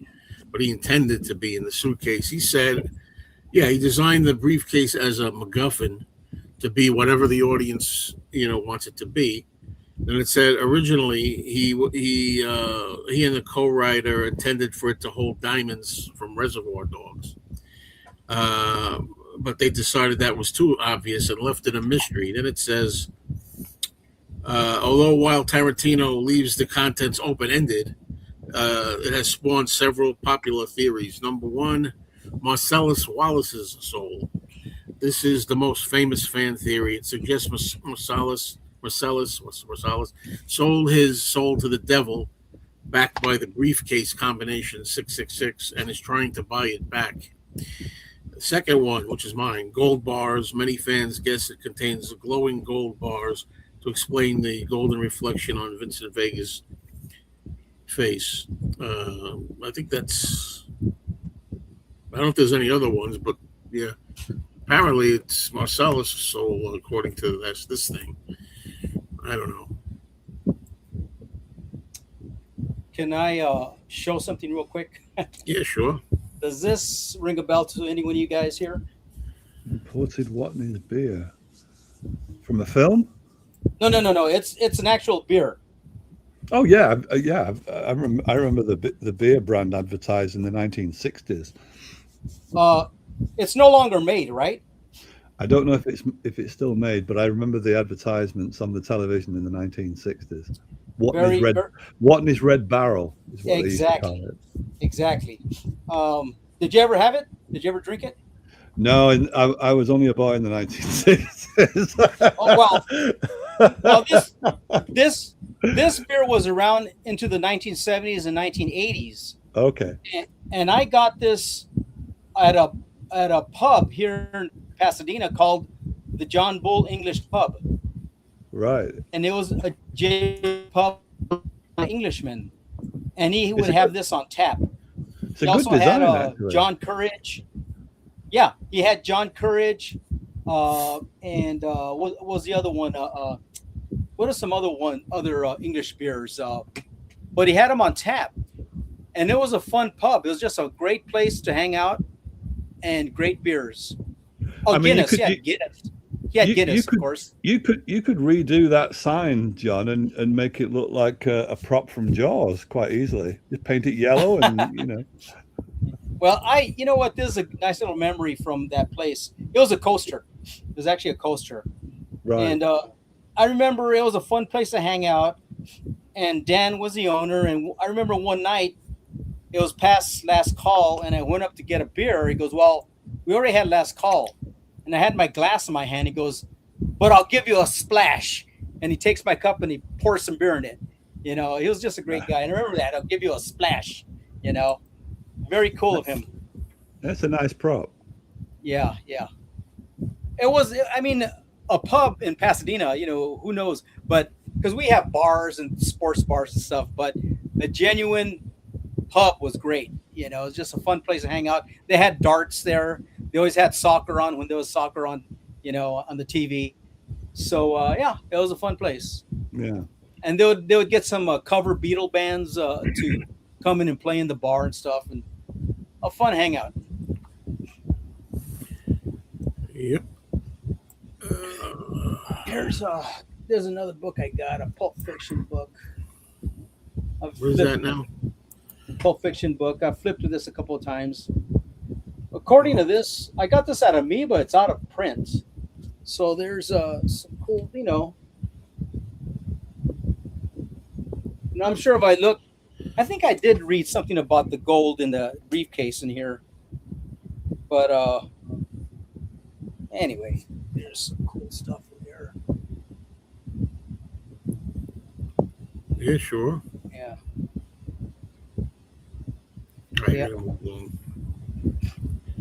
I can hear that wind blowing.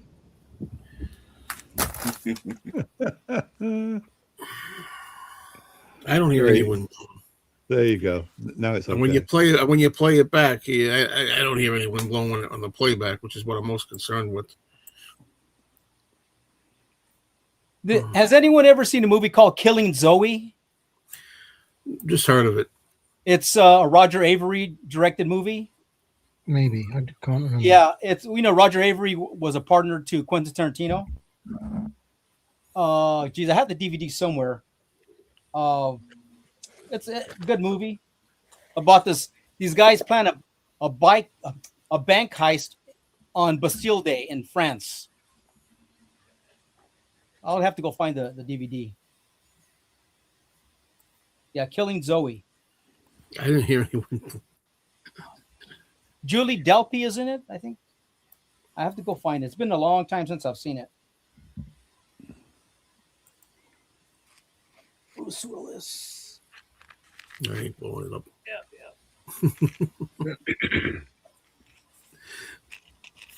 Well, we're out of questions, I think. Out of comments.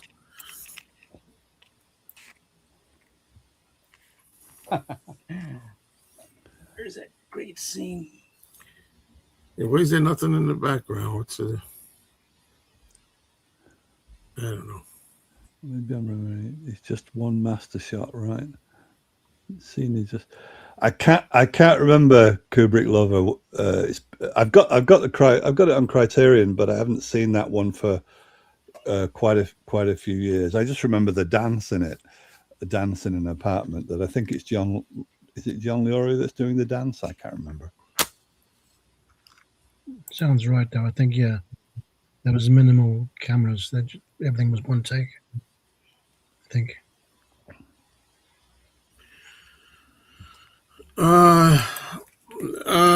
I've heard some good things about a lot of good things about it. That had the most Academy Awards of any film. I mean, nomination. Somebody said that earlier. Really? Where was that? I don't know. Plenty of films have won all the Oscars, so that's every single one. Okay, so Eddie has seen Killing Zoe, and Rome loves Dan. I haven't been to the New Art in a long time. Hello. We only have a little time left because it's going to be time for me to go again. Eddie Perez has got quite a few interesting film posters as well. Yeah, I wish I had room for all these, but some of them I see, like John, you had the Manhattan one just folded, right? Like not everything is framed, right? Right. Yeah. Yep. I'm really upset because, well, you can't see, I don't have it up here, but that insert that I have beneath the Planet of the Apes, when I got that thing and when I got it framed, it was so flat. It was perfect. And it's all bubbly now. And I don't know why that is. And I think it's because I stood it up in the living room, like against like kind of where the windowsill was with the window for years. I don't know I don't know how it gets in there and starts bubbling it. Oh, come on. It's really annoying. Whenever you get posters framed or anything, you got to get it done just right so that, it doesn't get damaged, and you got to store it correctly too. So yeah, that's part of the problem of having a large item like a movie poster framed and all that. You got to put it somewhere where it's safe. Well, actually, Archie, Spring Heel Jim, just made a video of a poster he got where it's an Italian poster, but he got it very cheap because it's slightly damaged. You can't really tell that it's damaged, but the dealer, being honest, described it as in poor condition, although it's much better than poor. And so because of that, it was priced accordingly, and he got that poster for a song. And that's the way to build up your poster collection if you haven't got much money, is go for ones that are, as long as it's authentic. And in a way, because now people are selling facsimile reproduced posters, and sometimes they're selling them as genuine, it's actually better for that reason too to go for a damaged film poster. So I've got quite a few damaged posters. I don't know what Spielberg, other than E.T., I can't think. What films was Spielberg in the 80s? Indiana Jones. Oh, of course. Well, that's got to be the one. But what other ones? The Color Purple. That was the 80s. Now, this thing about linen backing, I don't think it was. I think I was offered for these things to do that, and I never wanted to put any kind of backing on them. I don't know if that's a good thing or not. When it says linen backing, what does that do? Keep it straight or something? Keep it from...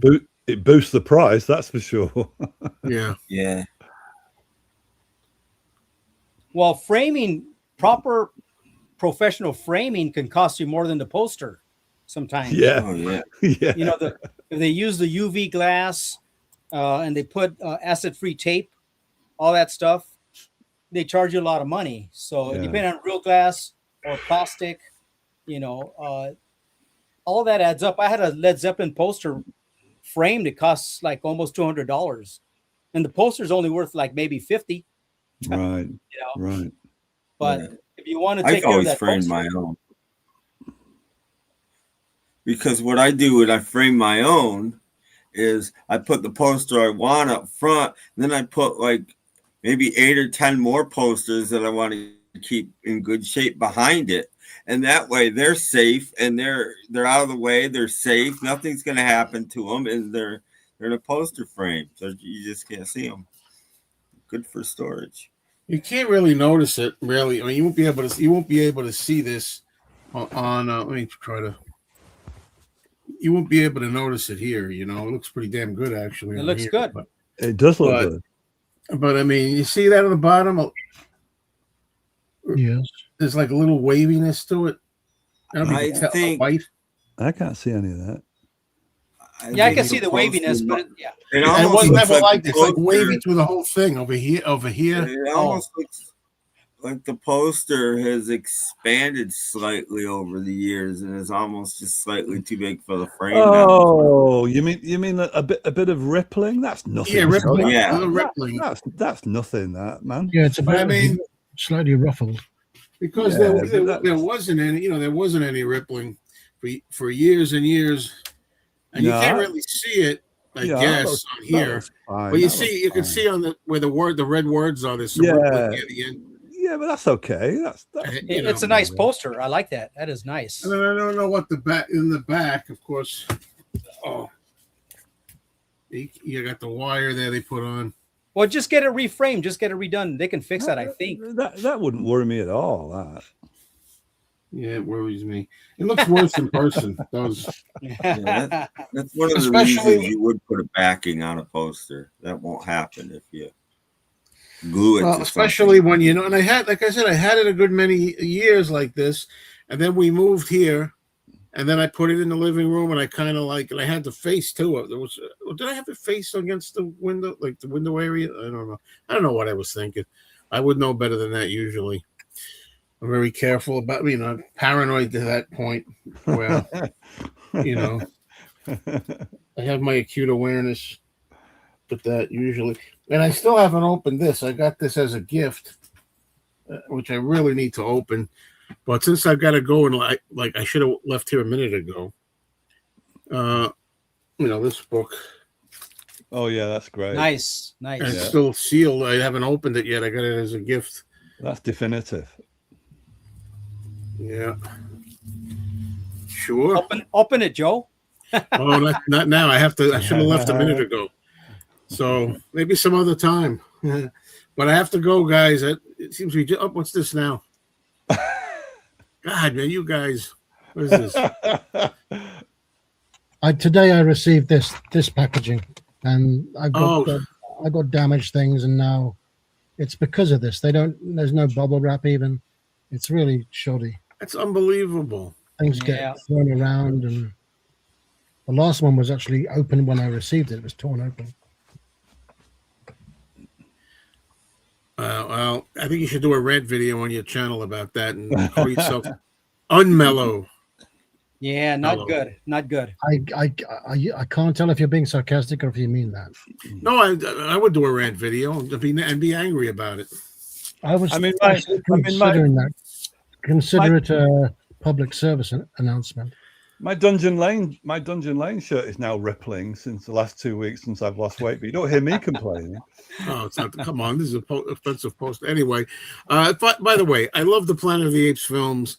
I got to do videos just on that. I know a guy that has a channel just on Planet of the Apes. Okay, I won't go that far, but there's no way I could do this because everybody says the first one's got to come first. And the thing is, I acknowledge the first Apes movie as the best, technically the best, and all that, but as a fan for the past 50 plus years, that's the last one I want to see. It's like, I don't know if you have anything like that with movies, like something's the greatest. Okay, fantastic. Yeah. You like Sean Connery or whatever, we love Goldfinger and we love Commercial with Love, but let's see something offbeat for a change, like Moonraker or something. That's how I feel with the Apes movies. I find that they get much more interesting with the second and especially third, fourth, and fifth sequels. I think it's a lot more to talk about. It's not just astronaut lands on planet, gets caught in a cage, and escapes. There's a lot more to allegories, racial tensions, the species trying to coexist. To me, there's a lot more interesting stuff in the sequels than the first movie. And we wouldn't be good sat together, Joe, you and I, in a Planet of the Apes film fest. We'd be arguing through every film. People would be telling us to shut up. It wouldn't go down. Well, what I just said, how could you? We all have opinions, granted, but how could you argue with that? It's just a basic story. Like I said, astronaut lands on planet. And I'm trying to watch the film. Yeah, well, I don't talk during movies, so don't worry about it. Anyway, folks, I gotta get going, or I'm gonna be late. I'm already late. You want to tell 4D man, don't leave yet, even at the end of the show. Today especially because I'm late, we got to leave. Oh, okay. But in the future, I don't know if you know 4D, but you don't have to pop right out. Because we hang around, we talk after the show. Yeah. Oh, okay. Well, not today. Yeah. We're not. Not today. Right. Gotta go, Joe. Actually, last time that's when it got. I wish I thought that's when it got interesting. Was when it went off there. Yeah, that's when it always gets interesting, I And- suppose. And I have time. I have more time. No. I gotta go. I'm late already, folks. Well, thank you all. I Okay, appreciate thank it. And let's see what we do next time. Maybe we'll stop asking the audience to participate. No, don't do that. You can watch us, but you don't have to ask us anything, I guess, maybe. We'll see how it goes. Okay, All right, cheers, everyone. folks. Cheers.